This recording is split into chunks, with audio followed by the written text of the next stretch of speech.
Hello, one and all, and welcome back to another thrilling episode of Author Dome. I'm your humble interviewer, Jordan Brennan. With me for the very first time is our astonishing author. Say hi, astonishing author. Hi.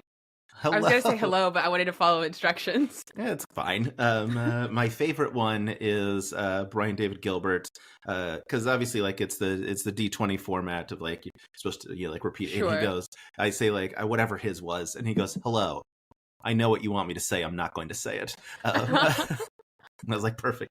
Great. Amelia, thank you so much for joining me. This is so exciting. Right out of the gate, really important question. Yes, I'm here. I'm ready. Do you have any updated advice if someone was to come out via slide deck in 2025? I think, okay. Updated advice if someone wants to come out via slide deck. I would do probably more animations than I initially had. I think I would embed more songs. So initially, when I came out with the presentation, I just had I'm Coming Out queued up on Spotify to play at the beginning. I think I would have woven that a little bit more throughout the presentation. And I think I would have tried to make it a bit more engaging. I've worked in marketing a bit longer now since then. And so I think I would have had some more I probably would have tried to convince either one of my parents or anyone who I'd shown the PowerPoint to that they're at least a little bisexual, and really try and relate to that. Yeah. So I think I would have made it a little bit more engaging. Like, hey, let's all figure out where we stand on the Kinsey scale so we can all come out together right now. I love that.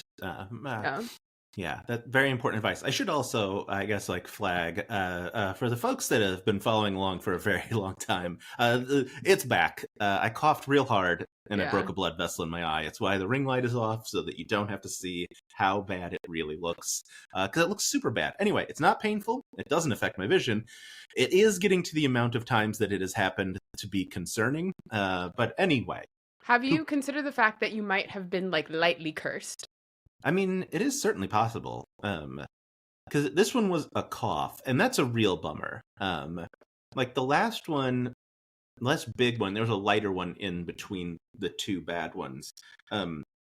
I was picking up something heavy at Home Depot and putting it in our car. Mm-hmm. So I understand where the strain came from. This one, it was just I came back from New York with a cough. I coughed real hard, and my eye was but what if we look like we're bleeding? Anytime a cough causes something to happen, it's just oh my God, I'm on death's door. Mm-hmm. I mean, I'm very obviously I'm a spring chicken and I will never die. But anytime I cough and I have coughed and thrown out my back, I'm oh, this is what they were talking about. Yeah, it's terrible. I've been warned. Yes. Oh, Amelia, this is so exciting. I have a million things that I need to thank you for, because... I can really think of just one.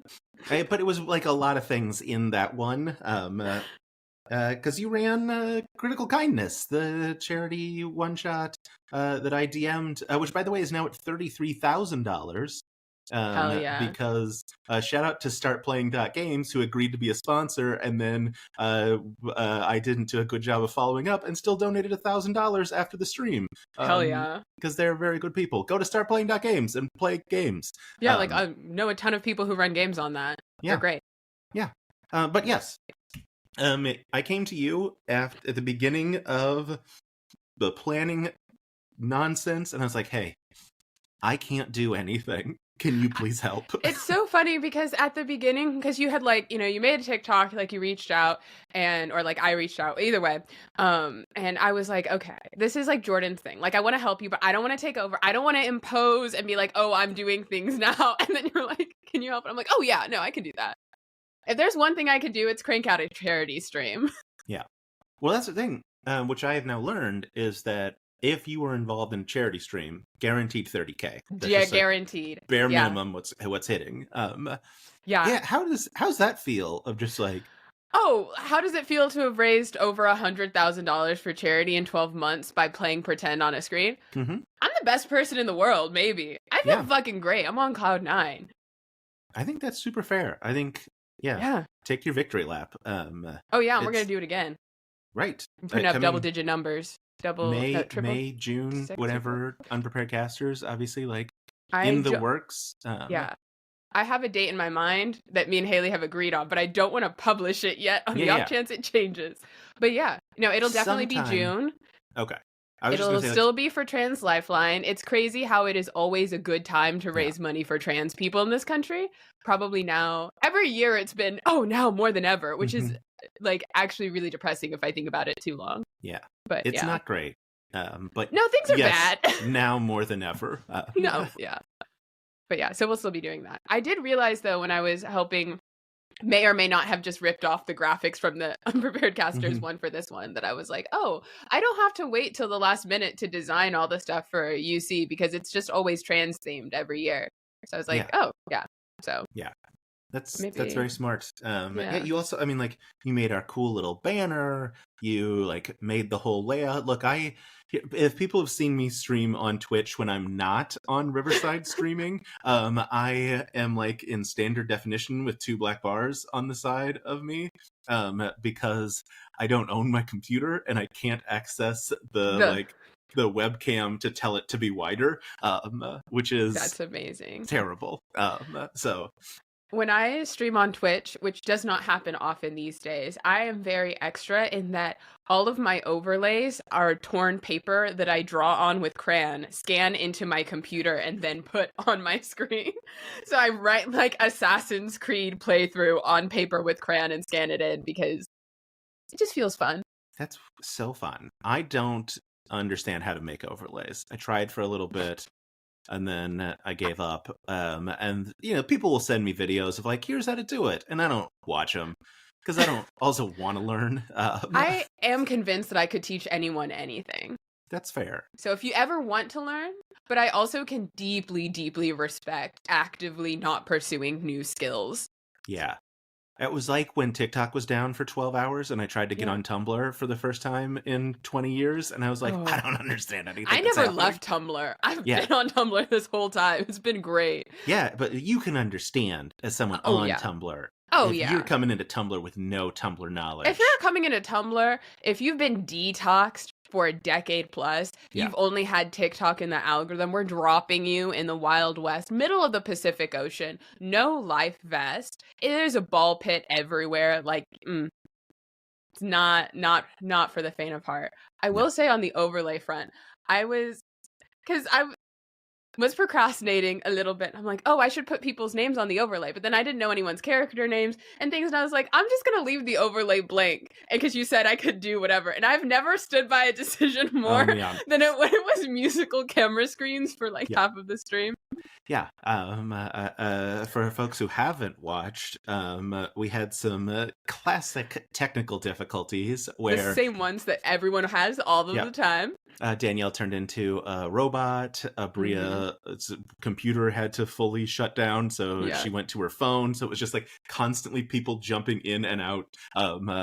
And you an amazing job of just having to move us around every time someone left the stream. What was funny is that like you guys would be talking and like someone would drop and I'm like, okay, I go into mode, I'm moving the cameras. And then I would come back to once it all settled and I'm like, what the fuck just happened in the game? I'm like trying to follow the plot. It's like, no, we're fighting a Hydra now. And I'm like, where did this come from? Wild spawn random monster. You should know where that comes from. I know. Yeah, I will say, like, shout out to everyone who bought, I think it was 7 wild magic surges for the donkey specifically, while Danielle was going through severe technical problems, because it really did buy us quite a bit of time for her to fix her microphone. Yeah, I remember her being in the chat, and I was like, don't worry, literally nothing has advanced since you left. Yep. The only thing that's changed is the donkey is now a floating, invisible potted plant that has a fog cloud around him. And I mean, and I think butterflies as well. It was typical a lot donkey of shit, you know? Yeah. And got all his sorcery points back because I rolled a 100 on a D100. And that's nice. Yeah, those classic sorcery points. Yeah, I will say also, to be fair, I didn't know people's characters' names until the stream realized started. That as we got closer to it, mostly when I saw people jumping into the Discord and Brennan rolling up being like, I'm gonna roll a level 20 character right now. Yeah. A huge shout out to Falcon for picking up Brennan's legendary magic items. Because Brennan was, they were like, hey, do you want me to just pick them for you? And he was like, yes, please, because I have to build a level 20 witch. Because that's the thing. he was playing a witch, a character class you cannot build on D&D Beyond. Oh yeah. Which means he had to do that by Pen by and hand, paper. which I know he loves, but is still not the easiest thing to do. No. I do like building. It's been a while since I played 5e. I do still like building on paper. It just feels nice, and I can't tell if I'm just old man yelling at cloud about technology, or if it is just I like the tactile feeling of it. Yeah. Yeah. I like struggling to do basic arithmetic. Oh boy, that is keeps the mind sharp. I'll tell you what though, sometimes I'm on D&D Beyond and it's and I don't play that often, but it'll be you have a +7 to your attack, and I'm like, how? I know you've done the math, but I can't figure it out. Don't worry about it. You just add 7 to the dice. You let us worry about the rest. Yeah. It's very confusing. Anyway, speaking of characters, though, a book. Look at that transition. Before the Tavern, 100 character concepts for tabletop role-playing games. I wrote down everything until for tabletop role-playing games. It's implied. Yeah. I have it in my notes. I did write it down. But yeah, you wrote a book that's coming out for Valentine's Day-ish. Yeah, I wrote a book with 2 of my best friends in the whole wide world, Haley Whipjack and one Gus Rachels. Yeah, it's coming out on the 17th of February, 2025. The release date got pushed back a couple times. So at first we were like, oh, you can get it as a Halloween gift. Oh, you can get it as a Christmas gift. Now you can get it as a post-Valentine's I guess, what's the next big holiday? Arbor Day? I don't know when the Arbor Day is. Arbor Day? No, that's in April. It's right around Earth Day. Maybe St. Patrick's Day. That's St. Patrick's Day. 1 month. It's exactly 1 month before St. Patrick's Day. It's probably close to Ash Wednesday, if that's your vibe. I think we'll be post Mardi Gras. Maybe that is Mardi Gras. I don't know what day of the week the 17th is. But anyways, you can get it in February, a birthday present for your favorite Aquarius and or Pisces. But yeah, it is exactly what it says it is. So the 17th is a Monday. Monday, okay. Just in time for Mardi Gras. Hey, actually, the 17th is President's Day. It's your President's Day. Yeah. Look, we're going to be ignoring at least one president this year on President's Day. And I'm ignoring at least 42 at any given time. For sure. So instead of pretending that you care about presidents, get yourself a present. Wait, there is a president character in here. Or wait, is there? Oh shit, the table of contents. There's nothing wrong with this book. I was going to say, oh shit, the table of contents doesn't have it, but the table of contents says everything a book could ever want out of its table of contents.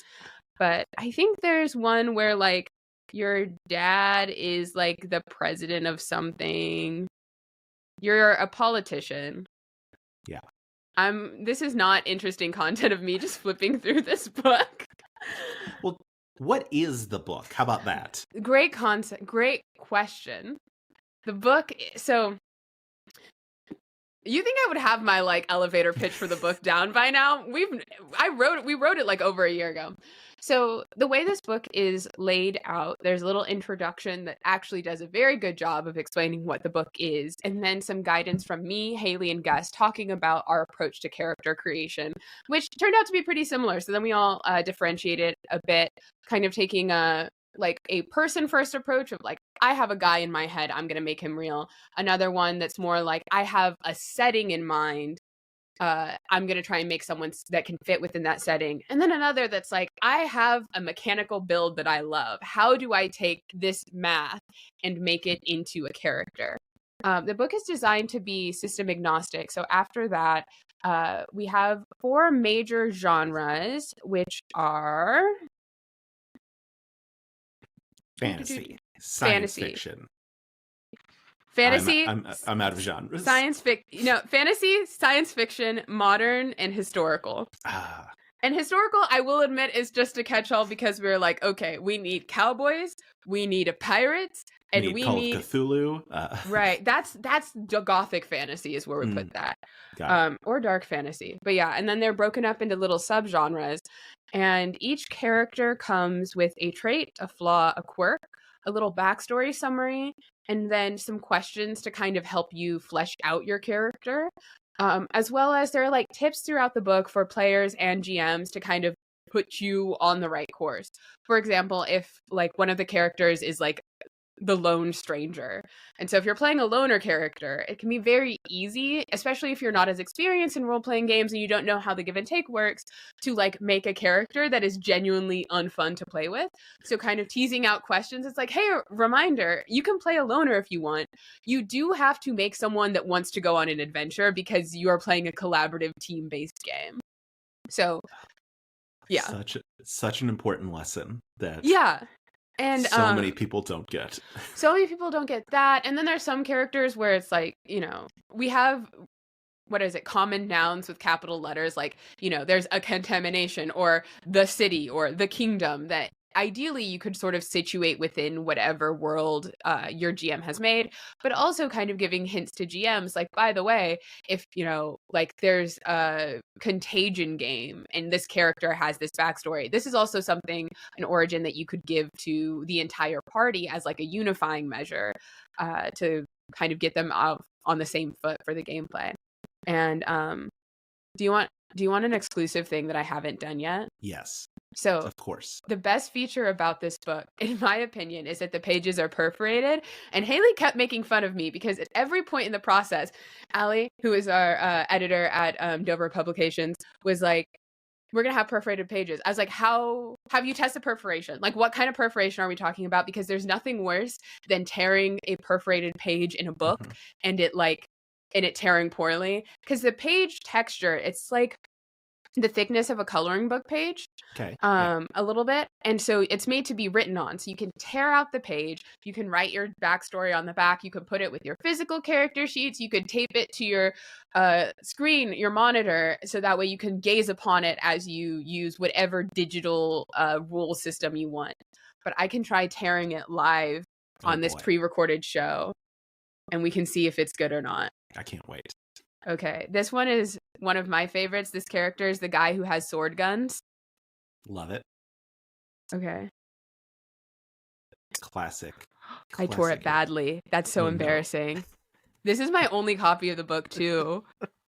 Oh, no. Okay. I'm going to blame me. I'm not going to blame the book. Right.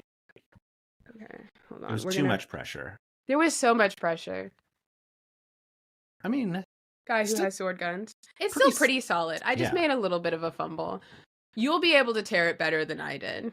Yeah. You won't be recording it. You won't be recording it. There was a lot of pressure. But yeah, so the fun thing about this book is that, so me, Haley, and Gus, we basically, like the writing process was us brainstorming just like the vaguest outline of a character concept and then splitting up all of the characters and writing them and kind of going back and forth every few weeks. But if you know any of us, there are certain ones that are very easy to tell. Like, guy with sword guns is a very Amelia coded character. Mm-hmm. It's so good. That's very fun. I take questions from my Patreon before like any interview, and I have one very specific one for you, and it's how much for a signed copy, and that was from I think I'm pronouncing this right, Haley Wishak. Haley Wishak, yeah. Wishak. Well, that's a great question. We aren't currently selling Signed copies. If you purchase a copy of this book, where you can buy wherever you buy books, you can harass kindly your local bookseller and they will carry it. Because I've like looked up a ton, or you can buy it on bookshop.org. If you buy this book and then you find me at a convention, I will sign it for you free of charge. If we end up selling signed copies because there's just so much demand, I will tweet about it, but not on Twitter, on Blue Sky. Yeah.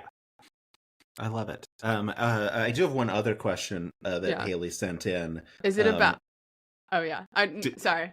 No, please guess what it is about. Is it by chance have anything to do with Mount Everest? It does not. Oh, crazy. Okay. But now I do want to know why it would have to do with Mount Everest. Oh, no, this... Just based on a conversation. Haley sent me the screenshot of your Patreon Mm-hmm. asking people for questions. And Haley was like, if I had a question, I would just ask you. And I said, you should seed questions about climbing 8,000 plus meter mountains, because all I've done this year is watch documentary after documentary about people on mountain climbing expeditions. And I was worried that there wouldn't be an organic way to work my current hyperfixation into this, but This is found why before the interview, when I'm like, is there anything specifically you want to plug? You got to tell me. I gotta tell you, documentaries about mountain climbing. God, I have so many. But what was the other question? It's not about mountains. Your thoughts on Alex Brightman casting in the live production of Schmigadoon. Wild, actually. Okay, no, it's actually wild that Haley texted that, because Haley and I were having serious conversation and text back and forth, very like, life and things. And then in the middle of it, because I'm like scrolling TikTok while I'm talking, I'm like, oh, Alex Brightman is cast in Schmigadoon. Haley ignores it. We go back to our serious conversation. Haley says nothing about it this entire time, and then chooses to pick up the conversation via your Patreon for this interview, like days later. That's a solid bit, honestly. It's a great bit. Here's the thing about me. I love everything Schmigadoon. One of the greatest failures of this country is the fact that Apple TV did not renew Schmigadoon for a third season. And honestly, it's like that right beneath DeepSeek, right beneath the cost of living crisis for why we're lagging behind other global superpowers, in my opinion. For those of you who don't know what Schmigadoon is, let me tell you. Schmigadoon is the Apple Television original series that is starring Keegan-Michael Key and Cecily Strong. They're just a regular couple. They're doctors. They're having some trouble in their relationship, so they decide to go on a little hiking trip. And then they stumble upon the town of Schmigadoon. Now, for those of you musical theater fans, you will know that Schmigadoon is a parody of the movie Brigadoon. Now, here I put an aside. The entire show is a musical, and they're in this village where they're the only like normal people, and it's everyone is constantly like singing, and they're aware of it, and they start singing too. And it's like so many references and parodies of other musicals from like the golden age of Hollywood, from like the 30s through like the early 60s. But I put a pin over here. I love Schmigadoon. And I watched it when the second season came out, and I was like, you know what? I need to watch Brigadoon so I can get the full experience. Brigadoon is one of the worst musicals I've seen in my life. And I say this as someone who loves, one of my favorite shows is Seven Brides for Seven Brothers. And it's so problematic. It's like, I say this as someone who loves the genre. Do not watch Brigadoon. Do watch Schmigadoon. After the first season, they go back to the real world. Spoilers. Season 2, another conflict happens, keeping it spoiler free so you can explore on your own. But instead of going back to Schmigadoon, they're in Schmicago, like the musical Chicago, Cabaret, Jesus Christ Superstar, Hair. It's all of that genre. And here's the worst thing. Canceled. Struck down in its prime because we live in a loveless universe at times. But I was like, I know, because I can sense it, that season 3 would have been Into the Schmuds, Into the Woods parody, because the first was like the OG musical genre. The second was like, oh, we're getting Fosse Verdon with it. Season 3 was going to be Into the Schmuds. I knew this in my heart. And because I followed the showrunner on Twitter, he was tweeting up a storm saying, hey, by the way, I already wrote all of the songs in the book for season 3 if we could have gotten it picked up, and it would have been an Into the Woods parody. And I said, I knew it. And honestly, it's on me for falling in love after Gallivant was ripped away from me. All I want in this life is a musical TV show. That's all I want. If I could have one wish, it would be to live in a musical for just one day. I don't need anything else. That'd be a little annoying. But yeah, so how do I feel about Alex Brightman being cast in the live version of Schmigadoon, the play at the Kennedy Theater that is running for this next month or so that I was unable to attend because I have to draw the line where my bank account is concerned with impulse travel. And I'm already impulse traveling to London to see a different musical. I think it's pretty cool. I'm really excited. I think he'll do a good job as Josh, which is the main character. I understood almost nothing that you have just said to me. Your fans are going to love it. These D20 fans, they love musicals. And if they don't, they should get into it. I don't know if you saw my TikTok where I was dunking on D20 fans For being nerds? for being theater nerds specifically. Oh, yeah. Just because like I was just in New York for Madison Square Garden, and Oh, I did see that. and I was Yeah. like walking home, and I was like, oh, I bet these are D20 fans, and I was like, oh, you know what's absolutely indecipherable? A D20 fan or a theater Or a nerd. theater nerd. I'm They are actually universally the same people.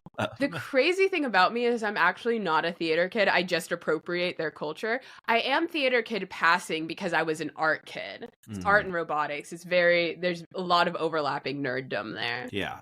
I was a debate kid, which has never surprised anyone ever. We didn't have debate at my high school. Otherwise, I probably would have been all up in that. Yeah. Delightful. I saw Death Becomes Her on Broadway. It's so good. It looked really good. It's so campy and silly I need more and delightful. pro shots of things. Yeah.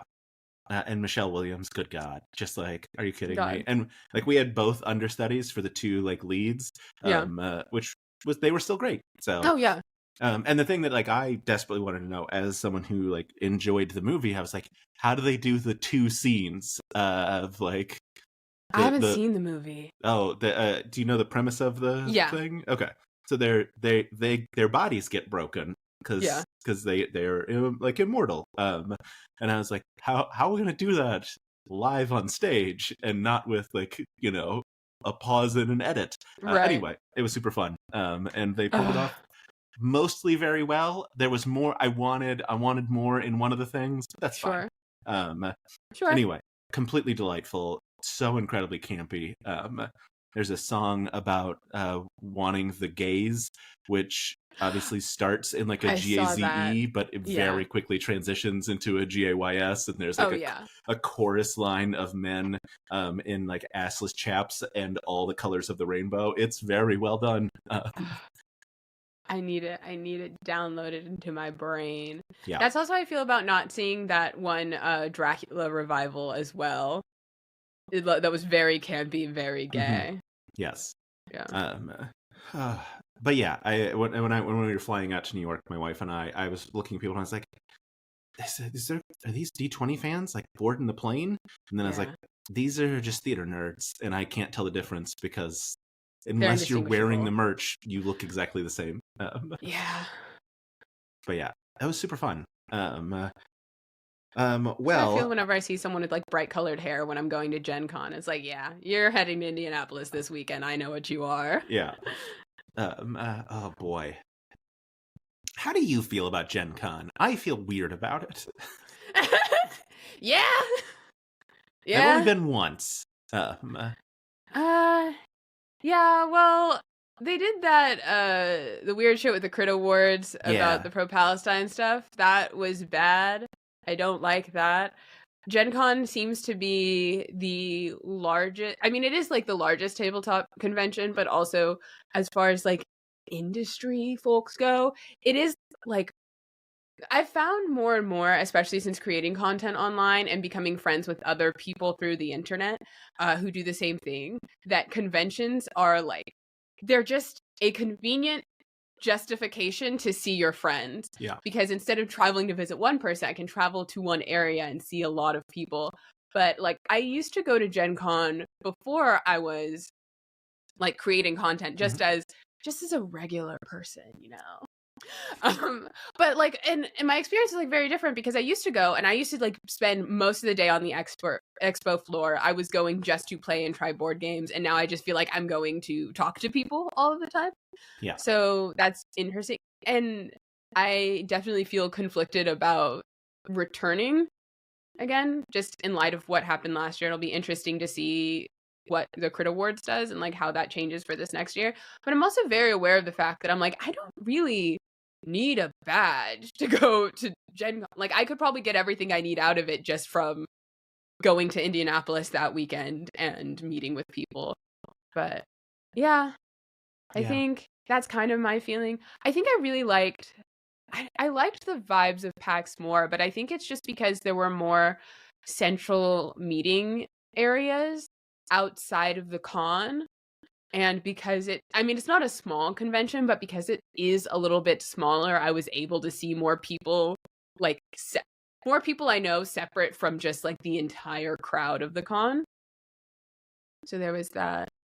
Yeah, I need conventions to stop being weird about stuff, specifically Palestine. Really, Yeah, that would be that's cool. my feeling with like Big Bad Con too. Is I was really excited to go, and I ended up going, but I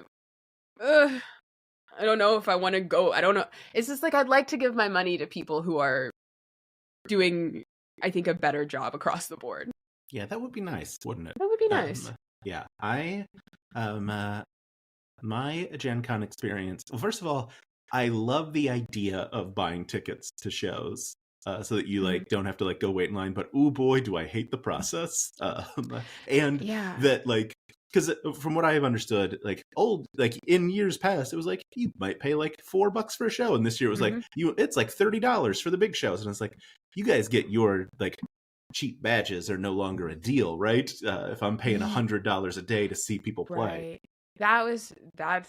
I'm glad they've got the digital ticketing figured out, because I remember there was when they were kind of like transitioning, you could buy your badge digitally and have it mailed to you, and I was like, great, I get to skip the line. And then all of my show tickets I had to pick up in person, so I was like, oh, I have to stand in this long ass line anyway.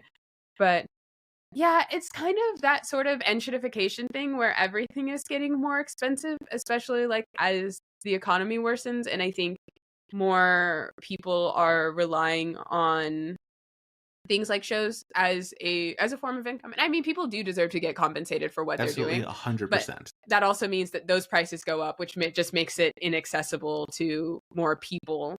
And that doesn't necessarily mean that fewer people will go, but it's like, if you are making things more expensive to cover your costs, then you will always be excluding people who can't afford to pay. And I don't think it's really worth taking a like self-righteous stance on that, because we're all trying to do the best we can, but it does suck to pay an extra like $100-something, especially like me. I'm like, I want to go support my friends. I want to be in the audience. I do not have money like that though.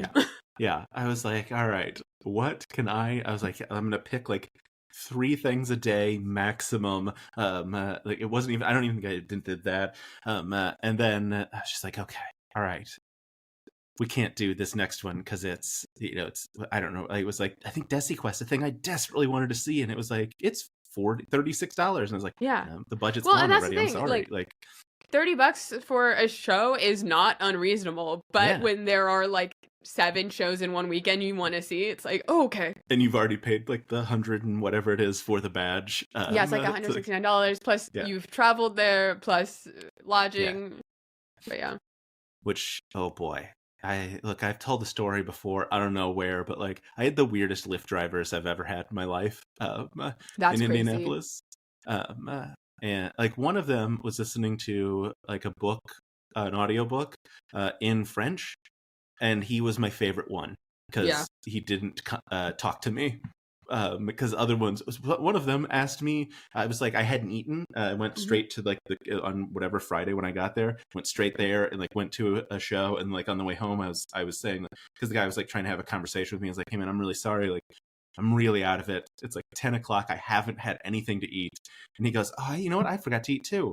And then like he's driving me to a hotel, which is like 30 minutes out of the city because I didn't buy a hotel in time. And and he's like, what's up near there? And I was like, I don't know. I just got here. I'm in a Lyft going to a hotel. What do you think I know? And then he asked me to look it up. So I had to open up DoorDash, put my hotel in as the location, and then start scrolling through to see what was open around my hotel. Crazy. And the answer was nothing.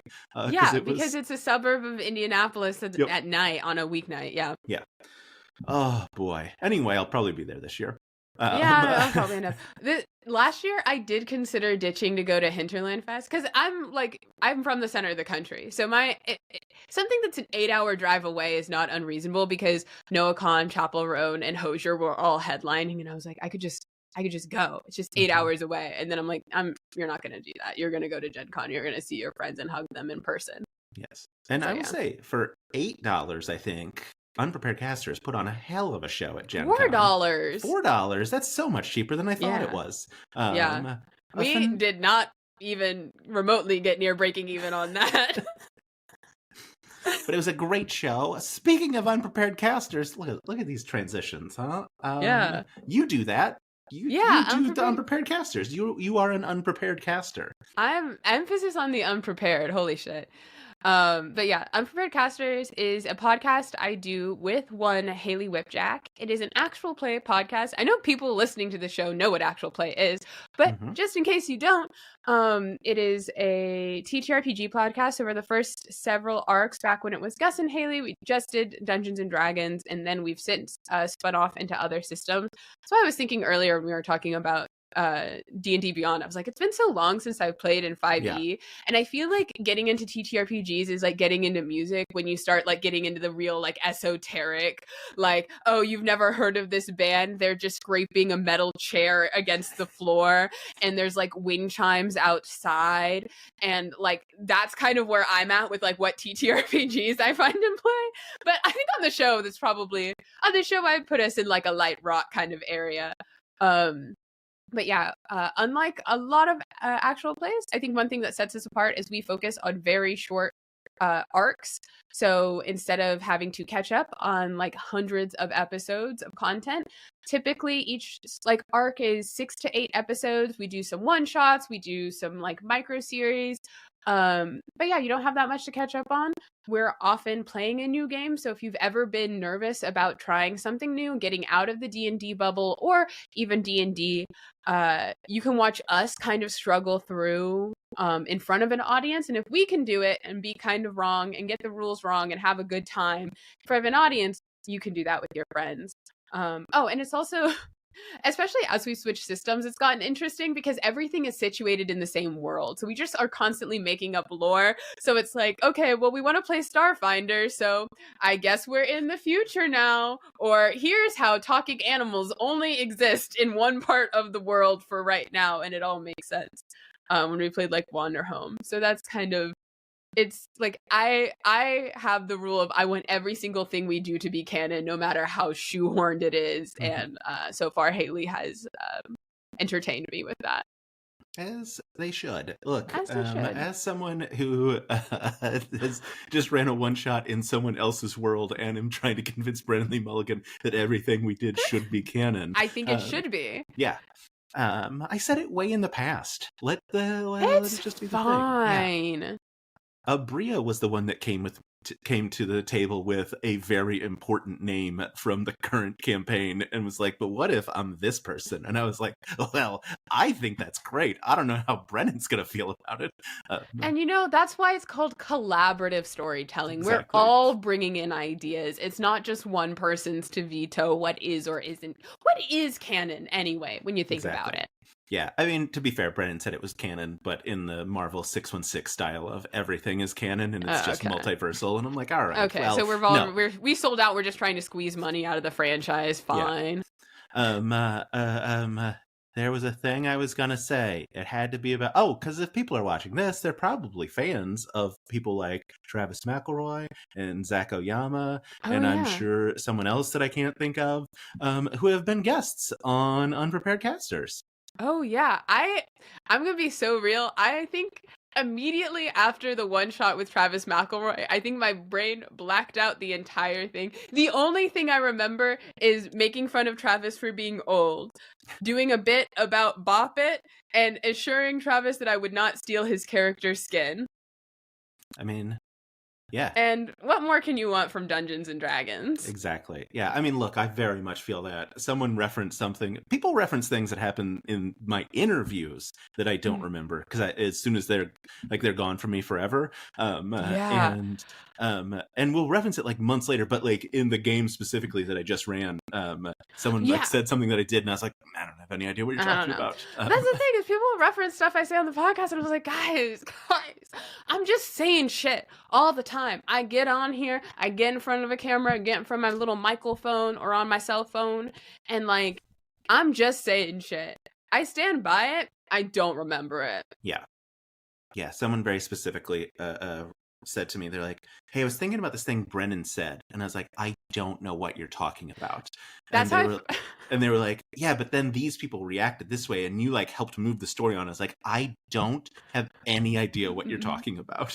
Yeah, we're very, very blessed over at Unprepared Casters that there's a wiki where people have written down a lot of the important information. Because I'm like, what's the name of this? When is this set? I still don't know the year anything happens in that podcast. Haley has told me so many times. I lived it. I was there when the deep magic was written. And yet, It's too hard. I've got to keep my brain open for fun facts about Mount Everest and other tall mountains. Do you have any good mountain facts for us that you could throw out? I just did an interview with Sound of the Forest, and she had lots of bug facts for me. So if you want to chuck some mountain facts I my was way. literally thinking, just to get an aside, I was just thinking about how much I love her presence in general, because she gave me 2 moths that she thought reminded me, and I'm like, these moths are about to be my whole personality. Actually, I love that. Fun fact. Well, okay. Well, here's the problem. None of my fun facts about Mount Everest are fun because all of the documentaries I've been watching have been about disasters that have happened. Yeah, I guess there probably aren't a whole lot of documentaries that are like, and then we climbed to the top and everything was great. There are actually. So the reason I got into this, someone I followed on Substack watched a ton of documentaries and sorted them into categories. So there's a whole category for Mount Everest and Hope and not Mount Everest and Hope. I just haven't really been watching those. Like the only one of those that I watched that was remotely about climbing and ended good was Free Solo, which is that one that won an Oscar a few years back. Yeah. My brain was trying to remember if there is a documentary about the only thing I can tell you about it is the newscaster who was like, he climbed Mount Everest, but he's gay. Sorry, he's blind. Yeah. And I was like, was that a documentary? It feels like it should have been. If someone who was blind climbing Mount Everest. But what's crazy is there's this documentary about a guy who is, I think, the first paraplegic to climb Mount Everest. But his entire climb was marred by the fact that, like, on his way up, he saw someone who was like in a cave dying, just like stand still because you get frozen to death and they can't move. And you typically. Sorry, there's like a whole aside about like the ethics of people on cave and mountaineering and stuff that I can't get into. We got to focus. But anyways, so he was like, I can't help this guy. I'm going to radio for help and go up. For whatever reason, his radio signal was not received. So that guy, hours later on the descent, he's there. Other people thought that he happened to die in a cave that's famous for already having a dead body in it. So they also think that several people probably saw this guy and were like, that's the dead body in the dead body cave, and kept going past. So all this happened. All this to say is, out of all the people who walked past, this guy ended up passing away on the mountain. This paraplegic guy gets blamed single-handedly for like being the embodiment of everything that's wrong with Everest, gets called out by Sir Edmund Hillary himself. Imagine being a mountaineer, being a paraplegic, he got frostbite on the stumps of his bones because on the way down it was so painful. He didn't realize until he was in a hospital. Doing one of the most difficult physical feats, and that was still back when it was even a little hard. I mean, it's hard now. I've looked into it a lot. I'm not going to climb Mount Everest, don't worry. But like, it kind of used to mean something. Now you're just waiting in line to go to the summit. But anyways, you overcome all of that. And then to have Sir Edmund Hillary, if you don't know, Sir Edmund Hillary was the first man, along with Tenzing Norgay, to summit Everest in like the 60s or whatever. Call you out and say you're everything that's wrong with hiking, with mountain climbing. That's a real The documentary did kind of clear his name though, so that was good. That was not fun fact, but it was a fact. That's the problem, is everything I know about Everest does involve death. And the things, don't climb 8,000 meter mountains. And okay, here's actually something useful for your audience. First rule. Don't climb mountains that are higher than 8,000 meters. That's 26,000 feet about for freedom units. 2, if you have to climb a mountain above 8,000 meters, don't start with Everest. 3, if you have to do all of that, or even if you haven't started with Everest, bring supplemental oxygen. And 4, most important thing, if you have not reached the summit by 2 p.m., do not attempt to climb the summit of Everest. You will die. You're not special. You're gonna die. this is information. I'm gonna guess not a lot of my audience is gonna like need But that they'll have it. They'll information, be but they'll armed. have it now. Yeah. Knowledge is power. Yes. Yes. I look. It does me no good. I'll never even attempt to climb. I'm not going to the base of Everest, let alone climbing it. Like, the base camp of Everest is already like 7,000 feet elevation, and it takes a 10 to 14 week. Not week. 10 to 14 day hike to get from the nearest village to Everest. Like, what's crazy is I've watched all these documentaries. It does make me want to climb a mountain, though. I don't need to do like alpine style. I'm not trying to like prove anything. I can just go for a hike, but I want to go to the top. I've been to the top of a mountain. I drove most of the way. I'd like to try it the hard way. Not Everest the hard way, which is the name of a documentary that's very good and very sad. I mean, I think you should do that. I think you should summit a mountain. That's like, I'll go for a Rocky. Those are good, respectable mountains, young upstarts. You know how it is. Yeah. Go to like a Pikes Peak. I think that's a mountain in the Rockies that like is very famously summitable. So I know. I actually did look it up quite a bit. You can do a little. It's like a 13-mile hike to the top from where you start, which is not crazy bad. Yeah. You could do it in 2 days. There's a little cabin that you can book to get breakfast or dinner if you camp out there, and then breakfast the next day. You can get a little train ride down. Oh, that's the part I want. I don't want to do the climbing. Train ride in. Yeah, totally summitable mountain. Yeah, definitely. Yeah. I love that. That's very fun. I mean, not really fun. The facts weren't fun. The idea of you summiting a mountain, fun. A train, fun. Trains are great. I do have a real question. Oh, sure. I didn't realize you had those. Yeah. Okay. Oh man, here's the thing. Sometimes I write down parts of questions. And you're like, I'm going to remember the rest. Don't you worry. Like, I'll remember how this started. And instead I just have the words frame a character, arrow. And I don't know what that, I think the idea was, when you're like building characters, I imagine you do both, because you talked about how like building, for like, you have like a background, but thinking about like in terms of like a direct fulfillment, in this person's example, it was like an Inigo Montoya. I have a mission that I'm going to do versus like a background that like shapes your outlook, like an Indiana Jones type. How are you feeling when you're in character building? What's your preferred character building method? I think my preferred character building method, and this was actually something that me, Haley, and Guess kind of like were going back and forth, because honestly, I don't think either of us has one particular way in which we always made a character. We kind of lied in the book and said we did because it's a book and it reads better that way if each one of us has a different thing.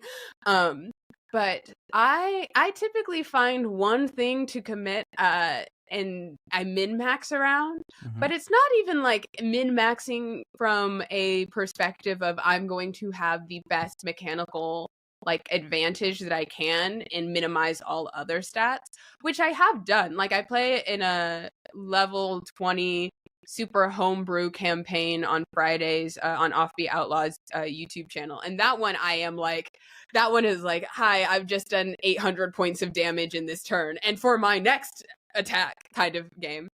But typically I just try and find one specific hook, and then I build this sort of the character around that. So one of the ones that actually made it into the book was a character from one of my home games that I liked the idea of 7 evil exes from Scott Pilgrim, but I didn't really want to play a Scott Pilgrim character.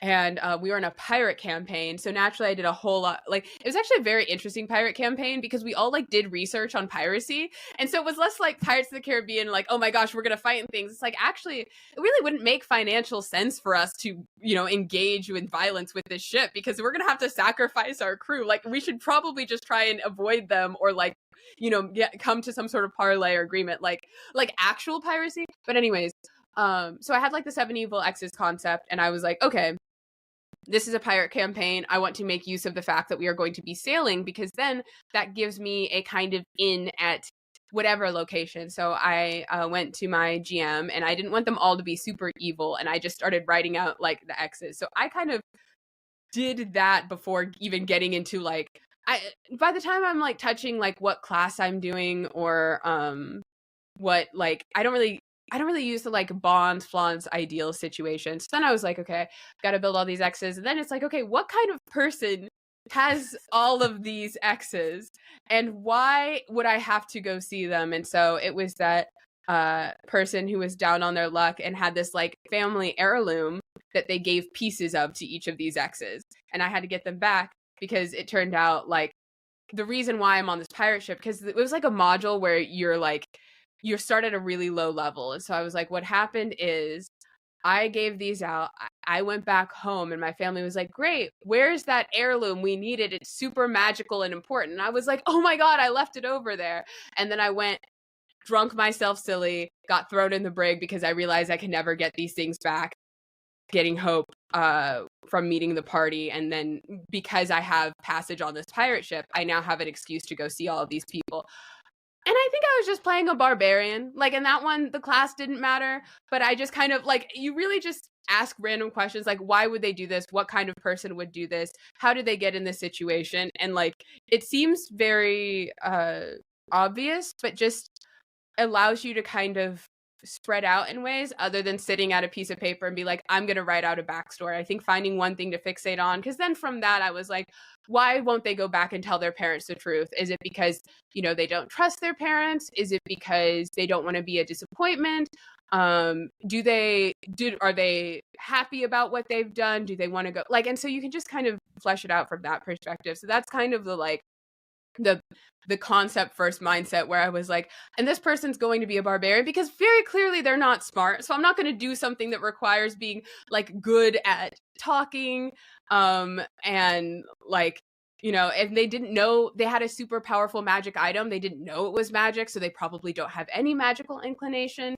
When I was thinking about the place that they were from and they had skills as a navigator, I was like, I don't want to play someone who's like an idiot, but like, you know, someone who's like very physical. And so then that just kind of kept building out. And then like on the entire opposite side of things for the first character I played on Unprepared Casters, and a running bit on Unprepared Casters is every time I'm a player, I'm just playing a different reincarnation of this one character. Because when I first joined the show as a guest, I was like, yeah, I'm going to make this character. Then every time I'm on the show, I'll just do this one again. And then I ended up hosting the show. So I'm on it a lot more. That one, I had never played a ranger before, and I said that rangers suck and they were like lame and boring, and I was trying to extend an olive branch to the ranger community in Dungeons and Dragons, and that was right after the Swarm Keeper played out. So then I was like, okay, so I'm making a level 15 Swarm Keeper ranger, and I was looking through the things, and then I decided I wanted to do a silk moth swarm because you could fly, and then I'm like, okay, so I have a character, I've decided for a bit they're a ranger, they have silkworms, they live forever. How does any of this happen? And then I had a very vague backstory. And then by the nature of this being a podcast in which I keep playing different versions of the character, the lore went from, I don't know, they're like 1,000 years old maybe, and at some point gain immortality, to this is the universe's favorite baby who killed all of the gods who created heaven to scorn them. Which is to say that if you start with mechanics, you really just kind of open yourself up to whatever is happening. So I guess, and I think I mentioned this in the book, and that's why we have like after the backstory, like the questions at the end of each character, is learning how to ask yourself questions or have your party members ask you questions or ask the GM questions is really how you go from like, I want to play an Inigo Montoya ripoff, but I don't want to just rip off Inigo Montoya. If you take Inigo Montoya and you put him in a fantasy setting where there's magic, do you think he's a fighter? Do you think he's a sorcerer? If he's a sorcerer, where does the magic come from? You know, you can really use that to just start building relationships with other characters and things in the world. It comes from his father. Let's be very clear about Inigo Montoya. Yeah, like in my mind, Inigo Montoya is he's, well, you could have, honestly, paladin oath could be very reasonable. You could have like a wizard Inigo Montoya. Perhaps the six-fingered man is like an ancient demon and he's trying to figure out how to seal him or kill him forever. Maybe he's killed him several times before and he just always comes back. You could have, I mean, a barbarian Inigo Montoya whose rage for his father's death is what powers him. A druid Inigo Montoya who perhaps after his father died retreated to the woods and learned from the earth. And maybe there's something about that like not a holy vengeance, but the drive of nature to right a wrong. And so like that's something where you have, you know, each one is Inigo Montoya. Each one at some point in the campaign legally must say, you killed my father, prepare to die. But you can take one character and just by assigning a class, you can start bending it in other directions. And that's one thing. And I mean, this is like system agnostic, but I know a lot of people are playing D&D. One thing that I've learned from playing other TTRPGs is just the way character creation functions changes the types of characters and the types of gameplay that you can really engage in. So even if you aren't interested in playing like Powered by the Apocalypse games, because I know I always like Powered by the Apocalypse for me is very great for podcasts, but like for funsies, I like a little bit more crunch. But learning, it's the same way that like reading other genres makes you a better writer. Learning and like finding PDFs of other systems and seeing how they go through character creation, it really helps you learn how many tools you have access to when it comes to making a little guy. And like my first D&D character was like a wizard who, I wasn't a wizard. It was a sorcerer, but basically a wizard because I wasn't trying to do all that with prepared spell casting. I'd never played the game before. It looked scary. But like, you know, was raised by this guy who taught everything about magic and then he disappeared and I'm going on a quest to find him. And it was very like cookie cutter. And my most recent character that I've played was a quasi-immortal, like, soul bound to an android body that reincarnated every time they died. And my party member was my ex-wife, my current boyfriend, and a goblin named Pickles. I mean, just makes sense. Just makes sense. Yeah. I'll tell you the one question I ask myself when I'm in character creation. How sad can I make my little guy? Because you're gonna be sad. And I know you don't have to be sad, but oh boy, I can't pass up a sad guy, a sad boy. I see your how sad can I make this guy? And I raise you. How normal can I make this guy? And how sad can I drag them down throughout the course of this campaign? See, I like to start sad and hopefully end in a better place. You know, I forget who it was, but there was a writer who said there's no such thing as a happy poem. Like you can have poems that there aren't upbeat poems, and I wonder if the same is true for characters because at the end of the day, if you're perfectly fine and well adjusted, you're not going on an adventure. Yeah, you gotta have something. Amelia, this has been such an absolute delight. Hold up the book again so people remember to go get sword guns before the tavern. Get sword guns and so many other great things. Yeah. Oh, absolutely fantastic. This has been such a delight. Obviously, also everyone go listen to Unprepared Casters, join the Patreon, do all the things. I'm on the Patreon now. I think I didn't cancel this time. Love to hear it. Honestly, my favorite thing after the first of every month when people don't cancel. Yeah. It's such a... I would really love it if Patreon let me turn that off. Just be like, hey, your money went down. I'm like, great. You don't have to tell me who, Patreon. You don't have to tell me who. You don't have to remind me. I felt it. I could tell. Sometimes it's people I know, and I don't fault them, because obviously, you might have a rough month, or you're so behind on my interviews, there's no reason for you to be here. I totally get that. It still stings a little bit when you see it, and you're like, but you're my in real life friend. You're my real life friend. Give me $5 a month, please. Yes, I join exclusively to beg your Discord for money. That's like my whole thing. I will say, if any of you listen to Unprepared Casters and are so led to join the Patreon, in addition to begging our Discord for actually don't do that unless you're Jordan. Yeah. But For charity, not for myself. Sorry, I'm just imagining a world where you get on our Patreon Discord and ask people to sub to your Patreon. Here's my Ko-fi. Send. Yeah, but for our 3 burritos patrons, which is 25 and up, you get exclusive Patreon-only streams in which you can watch me and Haley play Undertale or random CD-ROM games I've found ripoffs from my childhood of. God, that's so fun. That would be that. Oh man, that's content I would watch. I have too many podcasts already, and like it kills me. Like, speaking of hundreds of hours of catching up, I'm 131 episodes into campaign 2 of Critical Role, which means I'm 10 episodes away from finishing it, which makes me just want to be able to finish it. But you're so close. But the crazy thing with Critical Role, it's like, 10 episodes. It's 10 like, episodes. What is that? 40 hours of content? 40, 50 hours of content. And it's just gotten longer. Okay, but I know we were signing off, but just one last thing, because if you can't tell from this, I just love talking all of the time. When I first found Critical Role, it was while I was in college and I was working a desk job, so I could watch Critical Role 40 hours a week while sitting at a front desk and doing nothing else, and then life got in the way and I'm so far behind. Yeah I used to listen to podcasts in the car.